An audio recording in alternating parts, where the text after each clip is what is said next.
আহকচোন আজি জুই নোহোৱাকৈ কেনেকৈনো পোৰা বিলাহী চাটনিটো মই বনালোঁ আপোনালোকক দেখাম।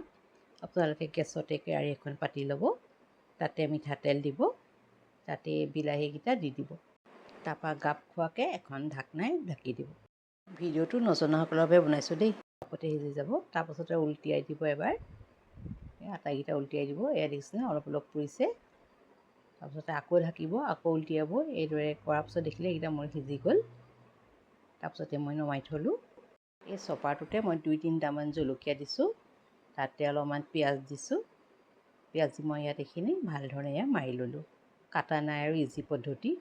তাৰপৰা বিলাহীকেইটা অলপ ঠাণ্ডা হ'ব দিলোঁ। ঠাণ্ডা হোৱাৰ পাছত এনেকৈ বাকলিটো এৰাই যায় ধুনীয়াকৈ, এনেকৈ এৰুৱাই ল'ব বাকলিটো। তাৰপৰা এতিয়া কাটা চামুচ এখন ল'ব, কাটা চামুচ এখনে লৈ এই বিলাহীকেইটা এইদৰে ভাঙি দিব। বুজিছেনে কি ধুনীয়াকৈ আটাইখিনি বিলাহী ধুনীয়াকৈ ভাঙি গ'ল ন। এতিয়া তাতে মই এই পিঁয়াজ আৰু জলকীয়াখিনি তাতে দি দিম। জলকীয়াটো অলপমান সৰহকৈ দিব। তাতে নিমখ দিলোঁ। টেঙাত অকণমান জ্বলাটো সৰহ হ'লে ভাল লাগে। তাৰপৰা ভালদৰে এইখিনি মিক্স কৰি দিব। সুন্দৰ বিলাহী চাটনি ৰেডি হৈ গ'ল দেই। বিলাহীৰ চাটনিটো যদি আপোনালোকৰ ভাল লাগিছে লাইক কমেণ্ট কৰিব। ভিডিঅ'টো চোৱাৰ বাবে সকলোলৈ বহুত বহুত ধন্যবাদ।